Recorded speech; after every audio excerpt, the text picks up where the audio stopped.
Selamat sore Pak, perkenalkan nama saya Agustina Marianita Pun, mahasiswa Prodi Sosiologi kelas B dengan NIM 1903030050. Di sini saya akan menjelaskan tentang buku Studi Anarkis Gerakan Kontemporer Dana M. Williams, Analisis Sosiologis Gerakan Anarkisme. Analisis sosiologis gerakan anarkisme. Bendera hitam dan gerakan sosial berfokus pada gerakan anarkis. Kata anarkisme biasanya digunakan untuk merujuk pada masyarakat tanpa negara. Jadi, menjadi anarkisme berarti menentang keberadaan negara. Namun, anarkisme memerlukan lebih dari sekedar definisi kamus. Anarkisme umumnya mengkritik banyak hal di luar negara. Pada kenyataannya, apapun dengan penguasa. Kebanyakan anarkisme menganggap anarkisme sebagai oposisi terhadap penguasa, tetapi tidak semua tatanan sosial yang ada meskipun anti peradaban.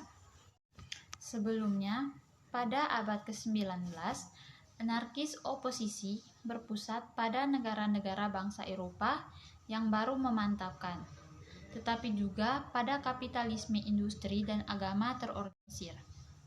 Ketiganya dominan institusi, memegang kekuasaan politik, ekonomi, dan budaya yang sangat besar atas Eropa pada saat itu. Anarkisme hadir sebagai referensi kontra-hegemonik, titik, dan ideologi yang sering diadopsi oleh individu tunggal, sampai tumbuh menjadi satu gerakan yang aktif.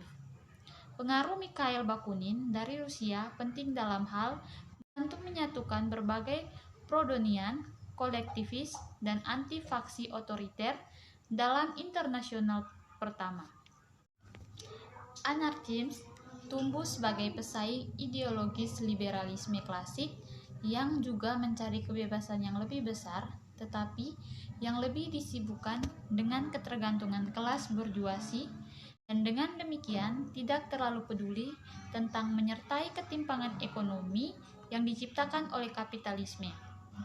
Marxisme dan demokrasi sosial juga merupakan pesaing ideologis untuk anarkisme.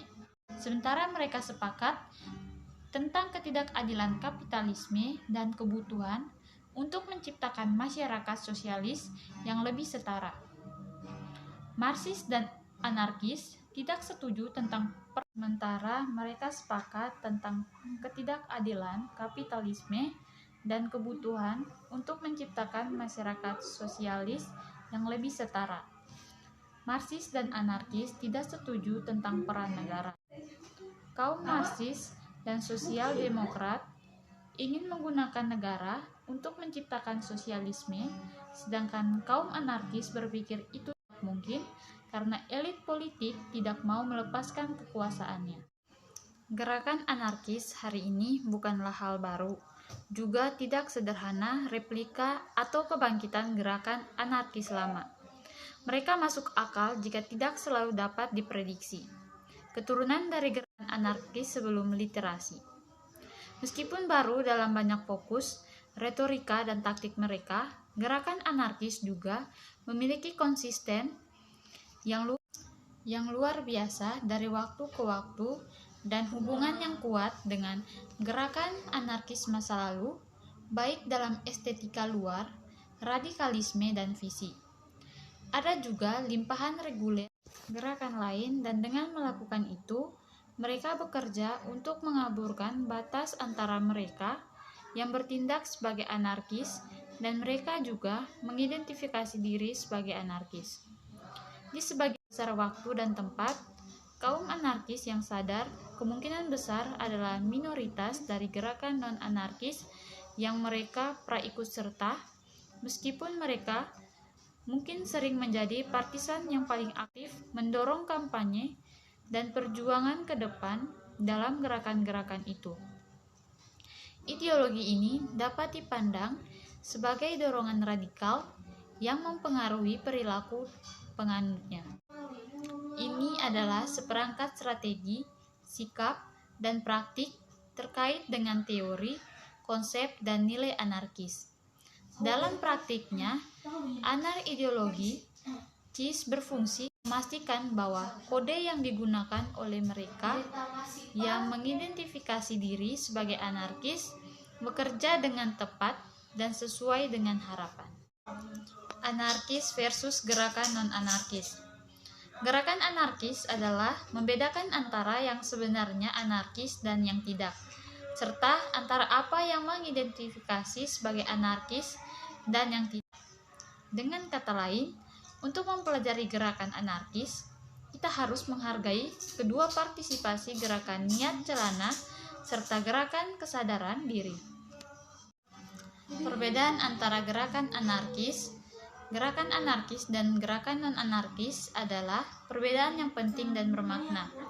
Tetapi istilah-istilah ini juga dapat terkadang kabur bersama. 3 kriteria dapat digunakan untuk menilai anarkisme. Yang pertama, nilai yang dianut orang. Yang kedua, struktur yang dibuat dan ditaati dalam kegiatan gerak. Dan ketiga, jenis tambahan, tindakan yang dipilih atau mengejar tujuan gerakan. Meskipun ada cukup banyak tumpang tindih atau konsekuensi di sini, kriteria ini masih merupakan elemen yang terpisah dari keseluruhan anarkis. Nilai adalah hal yang diprioritaskan orang. Untuk anarkis, nilai-nilai harus sesuai dengan prioritas yang telah lama dipegang seperti anti-dominasi, pembebasan, manajemen diri, dan saling membantu. Aktivis dan organisasi gerakan sosial, memang setiap individu dapat menyatakan kepatuhan terhadap nilai-nilai ini tanpa menentukan nilai manajemen diri dan saling membantu. Aktivis dan organisasi gerakan sosial, memang setiap individu dapat menyatakan kepatuhan terhadap nilai-nilai ini tanpa menentukan nilai memilih untuk berorganisasi tanpa karismatik atau pemimpin permanen dan memanfaatkan proses kolaboratif dan partisipatif. Sejarah, budaya, nilai dan praktik anarkis, yaitu lebih dari 1 juta anarkis, adalah bagian dari perlawanan terhadap fasisme Eropa selama tahun 1930-an dan tahun 1940-an. Dan semua tokoh anarkis terkemuka selama periode sebelumnya, bahkan individualis anarkis, adalah anti-kapitalis.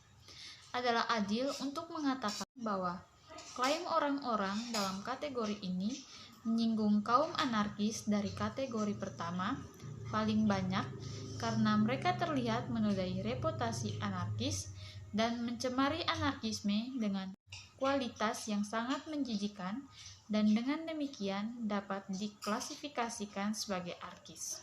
30-an dan tahun 1940-an. Dan semua tokoh anarkis terkemuka selama periode sebelumnya, bahkan individualis anarkis, adalah anti-kapitalis. Adalah adil untuk mengatakan bahwa klaim orang-orang dalam kategori ini menyinggung kaum anarkis dari kategori pertama paling banyak karena mereka terlihat menodai reputasi anarkis dan mencemari anarkisme dengan kualitas yang sangat menjijikan dan dengan demikian dapat diklasifikasikan sebagai anarkis. Gerakan sosial dan jaringan. Gerakan adalah formasi yang disengaja terdiri dari individu-individu yang mengakui bahwa mereka adalah bagian dari suatu gerakan. Berlawan dengan populer keyakinan, peserta gerakan umumnya tahu apa yang mereka lakukan atau setidaknya mencoba untuk melakukan, dan bahkan spontanitas yang banyak berhasil. Gerakan melibatkan sering membutuhkan banyak perencanaan. Kaum anarkis tidak berusaha melobi elit politik untuk yang lebih baru atau hukum yang lebih baik. Tidak ada partai anarkis mencalonkan diri untuk jabatan publik. Semua aktivitas anarkis terjadi di luar aula kekuasaan. Aktivitas gerakan anarkis tidak hanya ekstra institusional, tetapi juga kontra institusional. Dengan kata lain, gerakan tidak hanya beroperasi di luar institusi dominan hierarkis dan elit, tetapi juga menentang mereka, keberadaan institusi, dan berusaha untuk menggantikan dengan yang lebih besar, mengatur diri sendiri dan tatanan sosialnya.